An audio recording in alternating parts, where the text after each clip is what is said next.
एक बार की बात है। एक गांव में एक बूढ़ा आदमी रहता था।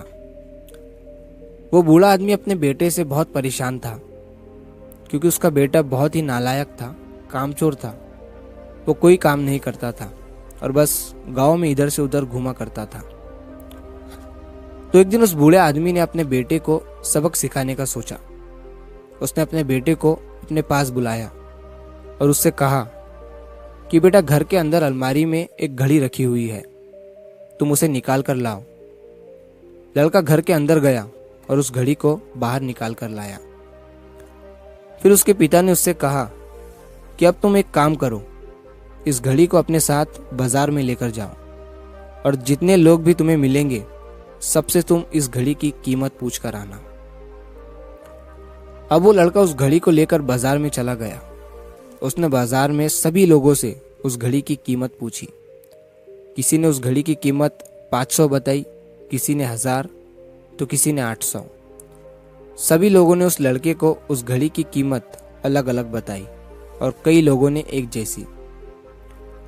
वो लड़का अपने पिता के पास वापस आया और उसने उनसे कहा कि पिताजी, सभी लोगों ने इस घड़ी की कीमत अपने हिसाब से बताई। किसी ने 500, किसी ने 1000, तो किसी ने 800।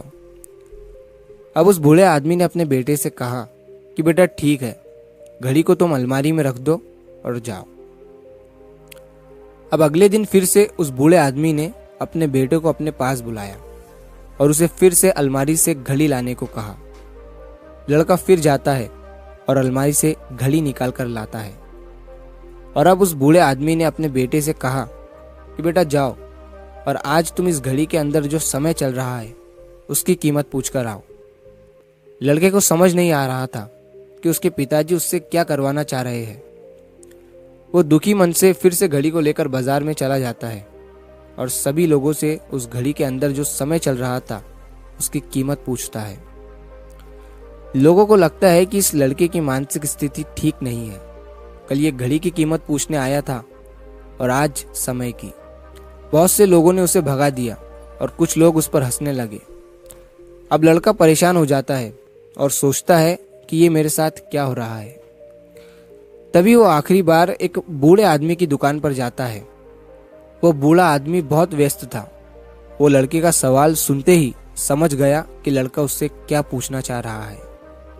उस बूढ़े आदमी ने अपना कुछ समय निकाल कर लड़के से कहा, बेटा, ये जो समय है ना, जिसकी तुम कीमत पूछ रहे हो, इसकी कोई कीमत नहीं लगा सकता है। तुम करोड़ों रुपए देकर भी अपनी जिंदगी का एक सेकंड वापस नहीं ला सकते हो। इसीलिए इस टाइम का सही उपयोग करो। टाइम की एक अच्छी बात है और एक बुरी बात है। बुरी बात यह है कि टाइम गुजर जाता है और अच्छी बात यह है कि तुम उसे किन चीज़ों में गुजारते हो ये तुम्हारे हाथ में होता है। सभी के पास दिन में 24 घंटे होते हैं, अमीर के पास भी और गरीब के पास भी। बस ये तुम्हारे हाथ में है कि तुम उस टाइम से क्या नया कर सकते हो। तो अपने एक एक पल का हिसाब रखो कि तुम उन्हें किन चीज़ों में उड़ा रहे हो। उस बूढ़े आदमी की बात सुनकर उस लड़के की आंखें खुल सी गई, मानो उसमें एक बड़ा बदलाव सा आ गया हो। और फिर वो अपने पिताजी के पास उस घड़ी को लेकर गया और उन्हें सारी बात बताई। और उस दिन के बाद से उस लड़के की जिंदगी बदल गई। दोस्तों, कहते हैं कि टाइम सबके लिए फ्री है, लेकिन वो प्राइसलेस है, वो कीमती है। तुम उसे खरीद नहीं सकते, लेकिन तुम उसे इस्तेमाल कर सकते हो। तुम उसे रख नहीं सकते हो, लेकिन तुम उसे स्पेंड कर सकते हो। और अगर एक बार तुम इसे गवा देते हो तो तुम इसे कभी भी वापस नहीं पा सकते हो। तो अपने टाइम का सही उपयोग करो। तो अगर आप इस कहानी को और भी लोगों तक पहुंचाना चाहते हो तो इस वीडियो को लाइक करें, ताकि YouTube इस वीडियो को और भी लोगों तक पहुंचाए। और अगर कहानी अच्छी लगी हो तो हमारे चैनल को सब्सक्राइब ज़रूर करिए। मिलता हूँ मैं अगली बार इसी तरह की कहानी के साथ। तो सब्र करो, शुक्र करो और ज़िंदगी में आगे बढ़ो।